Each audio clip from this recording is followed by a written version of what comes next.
You better stay. I may screw something up. Greg? Any update on Joe Barry right now? No. You know, he's been in the trainer's room twice today. I've been in there twice, and he was in there. If we had to play a game today, I don't think he'd play. And but the good news is we don't have to play today.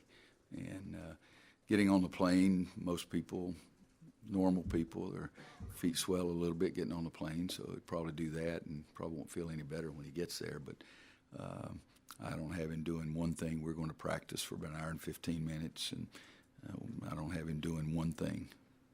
So. Is it both ankles? Yeah. Well, that's what he's getting rehab on both ankles. Yes. What's the technical diagnosis for both of those ankles? What is the what? Like the technical diagnosis.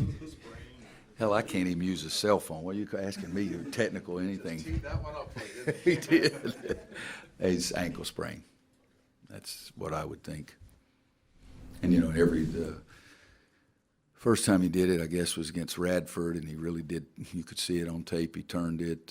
Second time he did it was against Texas Southern or Arkansas, I guess. I forget which. Texas Southern. You can see where he turned it. He did it in practice last Saturday when he backed up. As I said the other day, I mean, I got somebody hurt practicing a zone. I've never had anything like that in my life, but he backed up and stepped on Kennedy's foot. But the other night in the Kentucky game early, he didn't step on anybody else's foot. He just turned it when he planted. Is it hard not to have a familiar feeling of deja vu about this kind of thing with your point guards again? Here we are. No, you know, can't worry about all that junk. You know, guys, I saw a motorcycle cop crash in the street in front of us the other day, and there wasn't anybody involved. They just hit a railroad track. So, you know. I mean, he rides that bike for a living. It's laying in this little street. So, no, till you brought it up, I hadn't thought about Kendall. Coach, now that you had a chance to see Oregon and see some of the things they do, what they do well and what scares you? I haven't seen them. And don't laugh. Every game I've ever coached, I start watching them the day before I worry about North Carolina. I changed last week because we had all that time before the game. I watched 2 games of Butler on, when did we play, Friday and Sunday? So I moved it up one day and started on Wednesday. But now Hubert Davis has seen him play 88 games. But I pay him that exorbitant salary, so he tells me what the crap to do in practice. But I am changing. Last week I started on Wednesday, so tonight I've already given them what I want on the laptop. It's a 4.5-hour flight, so I'm going to watch Oregon, Kansas tonight. I saw them in Maui. They were in the tournament with us. I know Dana. I know Tyler Dorsey, Dylan Brooks, Jordan Bell. They're very athletic. They're very good, very gifted. I saw them play some game where they beat somebody by 30 for about 3 minutes. But I'm not trying to be humorous with you. It's just that everybody that comes to every press conference, that's what I've done my entire life. But NCAA tournament, I moved it up a day last week, and I'm moving it up 2 days this week. You have some history with Dana. I know going back to his days at K-State. What can you say about the defining characteristics of his teams, and what do you remember about those times? You realize that was 20 years ago. I do. Okay. He's a great guy. Reva's wife, she's really a good person. I enjoy being with him. They play man-to-man most of the time when he was at K-State. I'm drawing a blank. Had a little guard that turned around right inside the free throw line and shot and beat us in Allen Fieldhouse one time, and I'll remember his name before the end of this press conference. But he's a very, very good basketball coach. And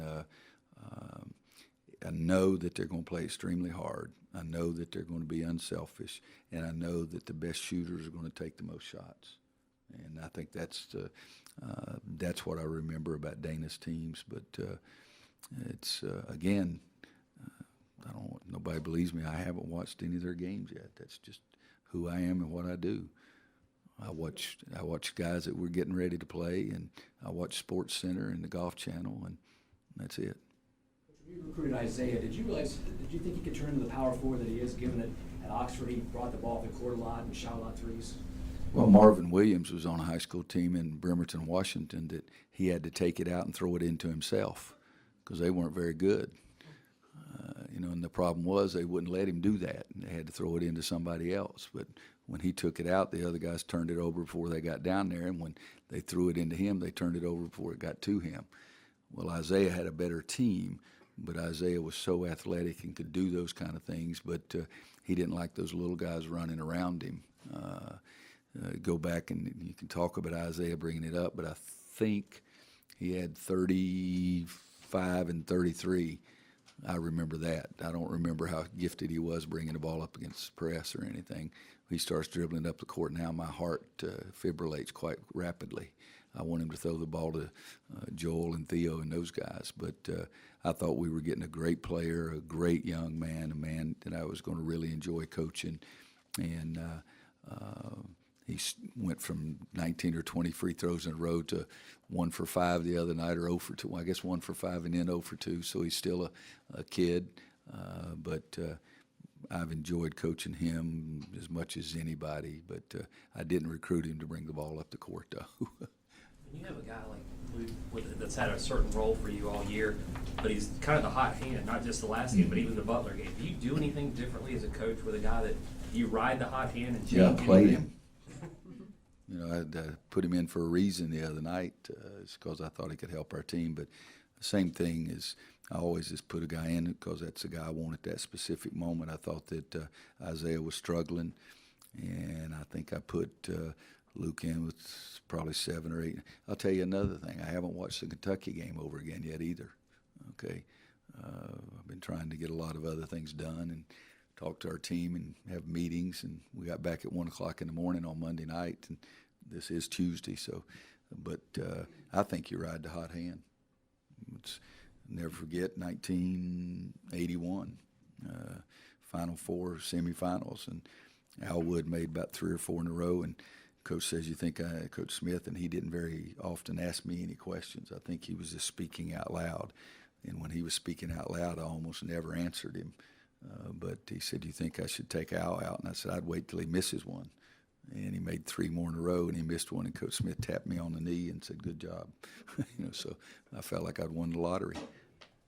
When you were talking about riding the hot hand in a game, obviously you stay with him, but does that carry over maybe to a slightly different role in a going forward in a game? It could, but it wasn't just a game. He played so well against Butler, and then I thought that might open it up a little bit more for Joel and our guys to drive if Luke made a couple of outside shots.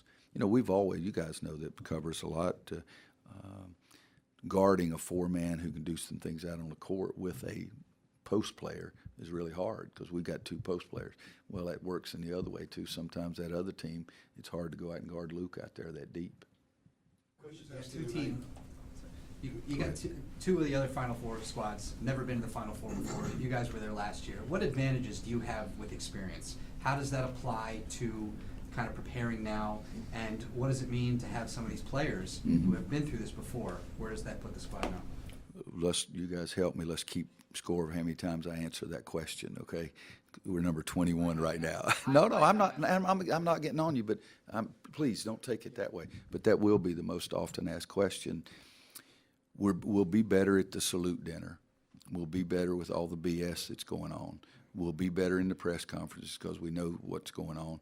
But when the game starts, it makes no difference. And I really believe that. I mean, Duke went down there 2015, and they played all freshmen. And some of those other teams had been in the Final Four, been around. If you can play on game night. And it will help us because the distractions beforehand. But I don't think it helps you play the game. Now, you can say, and maybe rightfully so, if you don't have as many distractions, you can focus more. I don't want my guys staring at the wall, muttering things and all that kind of stuff. So I want them to be loose and have fun. But the distractions is where, and then if you can focus. But, Dana Altman, Mark Few, Frank Martin, they've been around the corner a few times. So on game day, I don't think it makes one bit of difference. About the travel, you got home late, 1 a.m. Now you got a 4.5-hour flight. Yeah. At what point, or does the jet lag and things? How do you account that into kind of preparations? We're doing one of the things because we're going out at night earlier than I normally would. But I'm so dumb. I mean, when Clint asked me, do you want to go out on Tuesday and Wednesday? You know, and I've been coaching a long time. And when he asked me that question, I'm thinking, okay, you play Friday and Sunday. I mean, the daggum NCAA Finals has been played Saturday and Monday since I was a kid. But when he asked me that question, that's what I was thinking of. So, you know, you're talking to a guy who's a little bit of a loopy tune too. But we're going out Tuesday night as opposed to Wednesday because last year, well, first of all, because I want Joel to have another day rest, period. But secondly is that we went out on Wednesday night and got there late, and Thursday night is a bear. There's just so many things to press and running here and running there. Our guys were worn out. We didn't have very good practice on Friday. So that's another reason we're going out a day early. Back to Luke. When he was asked a couple days ago in Memphis about what area he improved in most during the course of the season, he actually went back to the offseason and talked about what he worked on. Mm-hmm. He said the key was the opportunity to play and the confidence that you showed in him. Is there an area that he has improved in during the course of the season that is significant? During the course of the season, I think he took a charge in practice the other day. No, I know it's 99 practices he finally took one, but that's true. You know, so many times early in the season he would jump up and try to block a shot, and I said, boy, no, who you are. You know, you're not Darnell Hillman or any of those guys. You are Luke Maye. And so sometimes when a guy's driving, it's okay to try to take a charge. So he listens, and he tries to do those kind of things. His shot has been there, and he's gotten better at it. He's gotten more consistent. He's not as streaky as he used to be. Every time he shoots it, I think it's going in. And that's gotten better during the course of the season. But I'd say defensively, understanding who he is and just the experience and the playing time has made him better probably defensively than anything else. Coach, on that same sort of topic, I think you ended up giving Luke that first-year scholarship around May of his senior year in 2015.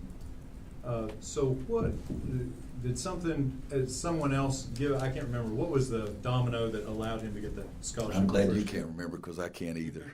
I can't remember who, but I was holding the scholarship for someone else. And when I talked to Luke about it, but it was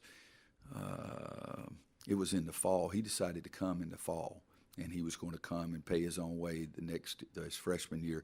And then I promised the family that he'd have a scholarship after that. So that decision was made in the fall, and then in the spring, and I can't remember. I mean, maybe it's more than one guy. But all of a sudden I realized I have the scholarship, and that's when I tried to have fun with Luke, and he was too serious. Probably told. Do you remember what I said to him? Okay. Do you remember? Does anybody? I don't want to be redundant and tell you the same daggum stories. How does an 18-year-old spend $1,000 on a weekend at the beach, though? Hey, give me a chance. But I didn't only drink. But I called him and told him, I said, and we talked to him, I said, I want you to do me a favor, go on to your mom and dad and tell them that you'd like $1,000 to go take your buddies to Myrtle Beach and blow it this weekend. Stone silence. He said, Coach, I don't think I can do that. I said, well, you should be able to, because I want you to, after that, they'll look at you like you're crazy, and you can say, well, Coach Williams just called me and offered me a scholarship, and an in-state student that's worth $25,000. So the least they can do is give you $1,000. You're saving them $24,000. He said, oh, okay, maybe I. But and if you've heard that story before, I apologize. But that's the conversation. And I asked him. He said, I didn't exactly do it like you wanted me to, Coach. He said, but I did go in and tell him pretty quick, that kind of thing. How many times you tell that story? Yeah, that's Here's another question. that means he's playing well. I hope to Dickens I get to tell that story a long time about how stupid I was. I'm sorry if this one was asked before No, as well, no. but I seriously wasn't getting on you, but I will say this, everybody that I've talked to, everybody, in any type of setting, don't you think your experience is going to help you, or do you think your experience is going to help you, or you've been here? I mean, seriously, so. that's what you learn. Hell, you can tell I didn't learn anything. I didn't even remember your daggum question, so. No problem. You know, you're going to Phoenix. It's mostly across the country, but you know that the fans travel well. What's that mean for the team when you go to Phoenix, kind of foreign territory, and then it turns into potentially another home game? You haven't been to too many Final Fours. The home game was when we played Detroit, and Michigan State had 65,000 seats, and we had 3,000. That was a home game. I think South Carolina will really travel well. I know Gonzaga will really travel well. Oregon is a lot closer. They'll really travel well. The excitement of being there the first time in quite a while really gets your people even more fired up. And yet, saying that, we've sold more tickets this year than we did last year. And last year we hadn't been in 6 years. But I think when you get in the really big domes, I don't know that you feel a home crowd. I really don't. Maybe I'm the only guy that feels that way. But in St. Louis, when we won it there, we were playing Illinois, and you know that Missouri line also borders the Illinois line, and so there was a lot more orange in there that night than anywhere else. And in Michigan, there were a lot more green in there than anybody else. But I think that we'll have a good crowd out there. But corporate sponsors get most of the tickets anyway, so it'll be interesting to see how many they have. So if they're not in the stands and it becomes corporate, what can fans do to make them feel a part of it? How can they? I think you mean the fans themselves? Oh, the Final Four is one of the greatest experiences there is. I mean, the fan fest and the things that are going on, and you're there for a couple of days before the game starts. The fans, I've never had anybody that went to a Final Four that didn't really enjoy the whole experience. Now, if their team lost, they were mad about that. And then I think your players see that because we're sort of cubbyholed at our hotel. They see the fans all the time. Every time we go out to shoot, they're lined up. Every time we come back, they're lined up. I think they go in shifts. 200 of them are down there in the morning, 200 in the middle of the day, and 200 in the afternoon. But I think it's a great experience for the fans, and our players will feel like they've got a lot of love there, just like the other teams will. This may be a bit hypothetical, Coach, but given the way your team has constantly, throughout the season, every time we've asked them about motivation, they go back to last year. Mm-hmm. If last year does not go down the way it does, are you guys here right now heading back to another Final Four? That is not only hypothetical, that's a good question.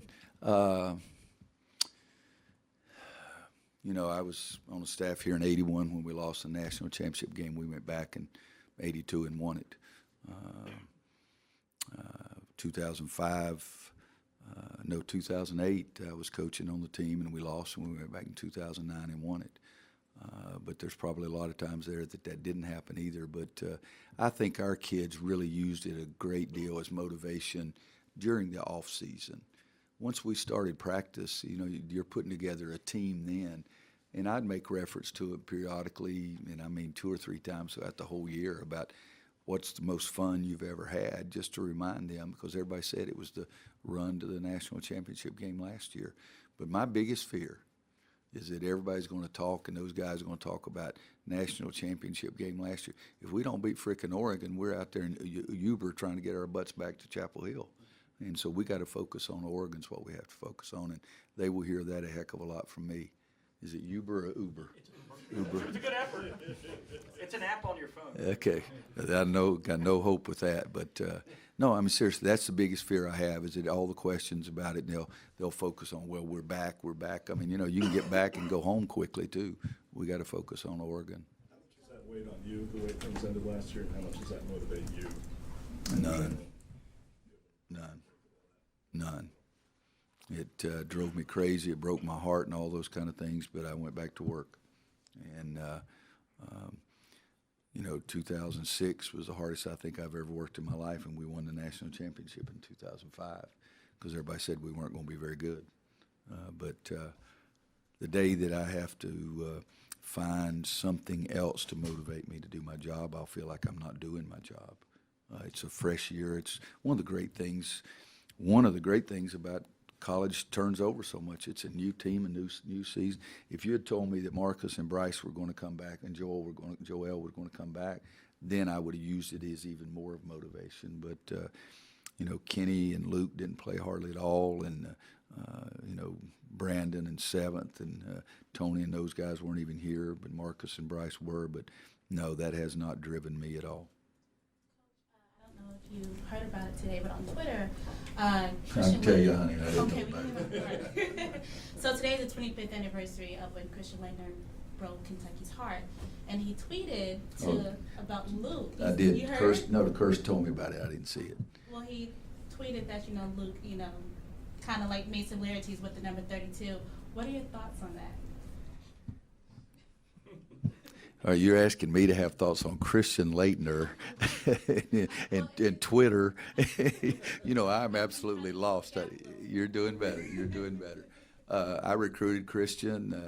I think that he's really, really bright, was a great college player, did a great job, played a long time. But I don't think that Mike Krzyzewski ever really tried to figure out Christian completely, so I'm not going to. We've always had a really good relationship, and if I see him, I'll tell him thank you. I really will. Because I think that's nice that older guys still notice kids, and particularly someone like Luke. Roy, going back to... Go ahead and finish, and I'll go to this ugly guy. The team has been saying that they're a lot closer this year, and that they, have a little bit more fun this year. What is, I guess, do you notice that difference between this year and last year, how closer they are and how much fun they have together? Well, I think they had a great deal of fun last year, and they won't say that they did not. It's just that last year Marcus was really serious. Bryce was really quiet, or Bryce was really pouting, or whatever it was that he was doing when I was screaming at him and everything. But it was a more serious-minded team. Marcus Page said one of the most powerful statements I've ever had a player say. In one of the early games, I think it was, and he said, guys, we got to do a better job. We got to pay attention to coach. We got to do better. I've never won a ring. Nobody in this room's ever won a ring. And, oh, my gosh, I mean, that hit me like somebody hit me with a sledgehammer. And I've never been hit with a sledgehammer. But that was one of the most powerful statements I've ever had a kid make. And I remembered that the rest of the year. And when we finally won the regular season, I hugged him and said, we got one. And this year's team, again, the seriousness of Marcus is gone. The quietness of Bryce is gone. Now it's Theo and Joel and those guys. And, I mean, it's Comedy Express out there half the time. So they're closer together because they're all idiots. And me with them, I guess. So I feel it's my kind of team.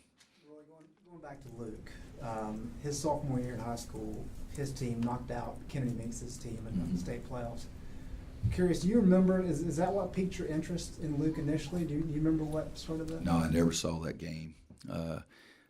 Mark Maye was one of my favorite players on another team when I was here. I was at Wild Dunes one time and pulled around the corner to go to the harbor course to play golf, and Mark was there. And we talked for a few minutes, and I said, we got space for one more tomorrow morning if you want to play. He said, gosh, Coach, I'd love to play with you. And so I said, all right, we got the first tee time. The pros always give me the first tee time because I play faster than anybody, and you'll be back home in less than 3 hours. And par 5, first hole, he had driver and 7-iron right in the middle of the green. And I've never had the courage to go. I've got enough courage to go for any par 5. I've never even come close to going to that green in 2, and he knocked a 7-iron right in the middle of the green. And we had a great time. And then I came, when I first came back here, not too long after I got back, Luke started coming to camp. He was probably in camp 3 or 4 or 5 years. I don't know exactly. And I remember before his, well, I don't remember. I think it was before his sophomore year. I told Mark, I said, I think he's got a chance. I think he's got to have a chance to play perhaps at this level. And then I remember the next summer I told him the same thing. I'm being very serious. I think he's going to have a chance to play at this level, just try to make sure he's not in a hurry. And the summer before his senior year, I was in Myrtle Beach, saw him play a game, and head coaches from North Carolina, Virginia, Clemson, Notre Dame, and it seems like there was another ACC, North Carolina State. We're all there, and it was one of the worst basketball games I've ever seen. And he played a very big role in how bad it was. And I said, I'm still not going to pay attention to that. So I fell in love with him over a 2 or 3 or 4 year period. Random aside, did you start playing golf fast first, or did you start coaching up-tempo style first? Basketball first, yeah. I mean, I can play fast. I mean, really fast. If you stay out of my way, I can finish. And we, a lot of times, will play in 2 hours and 40 minutes, a foursome. And the best, Jerry Weston, I played a round of golf. I called him several years ago, and I never played at, not Bel Air, Riviera. And the recruiting period started at 5 o'clock that afternoon on Friday, and I went out Thursday night and called Jerry and had breakfast with Jerry and Mitch. And Jerry is unbelievable in Los Angeles. I mean, he's the king. The pro said there's not too many people. We started at 10:30, which is the worst time to play, you know, because everybody messes up the whole day. And, you know, we walk up on the tee, and the people in the fairway would just move. It's Jerry West. We played in 2 hours and 30 minutes at a casual pace because he's fast. I mean, he's rude. You know, he's really fast. But the two of us, we played at a very, you know, it's just a relaxed pace, and it was 2 hours and 30, 2 hours and 35. You know, so it doesn't take me long. You just step up the ball and hit the daggum thing. Roy, the players kind of have talked about the aftermath of that night of the championship game, how they went from devastation to kind of just the restlessness, and you know, they got back to doing what kids do. What was your night like in terms of, like, how much did you dwell on the game? You said you haven't watched the whole game again, but did you kind of replay plays from the game and that sort of thing? It was Theo. I've never watched any of the game except the last play one day. Sports Center was asking Chris to redo it, you know, it was just happened to be on. It was the most inadequate feeling I've ever had as a basketball coach. Because what do I say to my team? You know, they gave me everything they had. We played for the national championship. Marcus made one of the most unbelievable shots I've ever seen in my life. And then all of a sudden it's snatched away from you. So it was hard. And remembering that will always be hard, period. It was one of the most difficult times I've ever had. But then I went ahead and talked to them about, let's use this as fuel and motivation to be the best player you can be, and then it's my job to put us together and try to be the best team we can be. But that was a hard locker room. One more. Roy, what's the best part about Justin Jackson's shot in terms of just the fundamentals of it, the mechanics of it? It goes in. I knew you were going to say that. I almost said besides that it goes in. You left the opening, so I took it. I do that with the referees too. He's got great extension. The thing I'm always talking to him about, there's nothing wrong with your shot. Every time, his freshman year, sophomore year, junior, every time he shoots it, I think it's going in. The only thing he's done this year is he's rushed some of them because he's felt more pressure and felt like he's had to do more. His last two shots from the top of the key in the Kentucky game were really bad. I mean, he rushed it so poorly, so quickly that he had no chance of making those. But Malik Monk took one that was really bad too, and it went in. But he has great extension on it, good spin, gets it up in the air, gets it set. It's a simple shot. You know, he doesn't move it around. He doesn't have his elbow over here. He doesn't take it up above his head. He just puts it right there and shoots it. And so I love how simple it is. Is that enough, guys? Okay. Thank you, guys.